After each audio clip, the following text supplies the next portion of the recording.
எல்லாருக்கும் வணக்கம். இந்த நாளில் கூட தேவனுடைய வார்த்தையை, தேவ சட்டத்தை வாசித்து தேவனுடைய அணுகுமுறை, தேவன் நியாயாதிபதியாக இருக்கிறார்.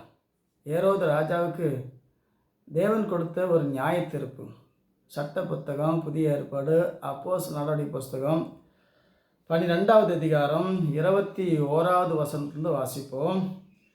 குறித்த நாளிலே ஏரோது ராஜவஸ்திரம் தரித்து கொண்டு சிங்காசனத்தின் மேல் உட்கார்ந்தான். அவளுக்கு பிரசங்கம் பண்ணினான், உட்கார்ந்து பிரசங்கம் பண்ணினான். அப்பொழுது ஜனங்கள், இது மனுஷ சத்தம் அல்ல, இது தேவ சத்தம் என்று ஆர்ப்பரித்தார்கள். அவன் தேவனுக்கு மகிமை செலுத்தாதபடினால் உடனே கர்த்தருடைய தூதன் அவனை அடித்தான். அவன் புழுத்து இறந்தான். தேவ வசனம் வளர்ந்து பெருகிற்று. இங்கே ஒரு மரணம் நடக்குது. ஏரோது ராஜா குறித்த நாளில் ராஜ வஸ்திரம் தரித்து சிங்காசனத்தின் மேலே உட்கார்ந்து ஜனங்களுக்கு பிரசங்கம் பண்ணுறான். ஜனங்க, இது மனுஷ சத்தம் அல்ல, தேவ சத்தம் என்று ஆர்ப்பரிக்கிறாங்க. தேவனுக்கு மகிமை செலுத்தாதபடினால் தேவதூதன் அடித்து அவன் புழுத்து செத்தான். தேவ வசனமோ வளர்ந்து பெருகிற்று. சில பேர்த்த உயிரோடு எழுப்புனா வசனம் வளரும், சில பேர்த்த அடித்து கொன்னாலும் வசனம் வளரும். தேவன் அற்புதத்தினாலும் அடியினாலும் தன்னுடைய சபையை, தன்னுடைய வார்த்தையை உயர்த்துவார், வளர்த்துவார், உலகெங்கும் சொல்லித்தருவார். ஆகவே ராஜாவுக்கு நேர்ந்த கதி பாருங்களேன். இயேசு கொலை பண்ணுவாரா? இந்த வசனத்தை பிரகாரம் இயேசு கொலை பண்ணுறாரு. தேவதூதனை வச்சு அடித்து கொன்னே விட்டார். புழுத்து செத்தான்னுக்குது. தேவனுடைய வார்த்தையை, தேவ சட்டத்தை மீறும்போது தேவனுக்கு மகிமை செலுத்தணும்.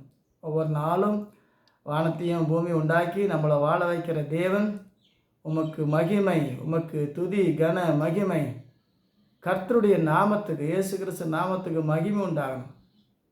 ராஜாக்களாக இருந்தாலும், அதிகாரியாக இருந்தாலும், யாராக இருந்தாலும் தேவனுக்கு மகிமை செலுத்தணும். தேவனுடைய சட்டத்துக்கு கீழ்ப்படினோம்.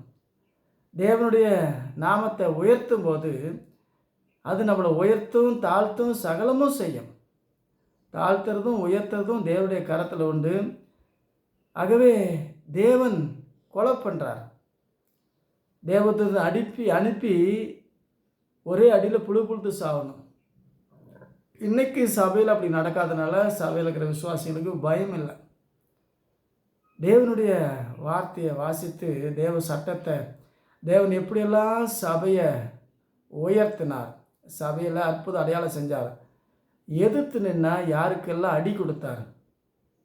தேவனுடைய வார்த்தையை வாசித்து பார்த்தா யூத ஜனங்க இயேசு ஏற்றுக்கொள்ளவில்லை. 10 லட்சம் யூதர்களை கொன்று குவித்து இந்த தேசத்தை சுட்டெரித்தார். இன்னும் யூதரங்க ஏற்றுக்கல, மறுபடியும் அடித்துன போகிறாங்க. ஆகவே அதற்குள்ளாக மனம் திரும்பி இயேசுவே ராஜாதி ராஜா, கர்த்தாதி கர்த்தா என்று சொல்லும்போது, அவருடைய நாமத்துக்கு துதி கன மகிமை செலுத்தும் போது தேவன் நம்மளை ஆஸ்வதிப்பார், உயர்த்துவார். ஆகவே தேவ சட்டத்தையும் திட்டத்தையும் தெரிந்து தேவனை மகிமைப்படுத்தி, தேவனை கனப்படுத்தி ஒவ்வொரு நாளும் இந்த உலகத்தில் தேவ ஆசீர்வாதத்தை சுதந்திரித்துக் கொள்வோம். கர்த்தர் ஆஸ்வதிப்பார். மீண்டும் சந்திப்போம். வணக்கம்.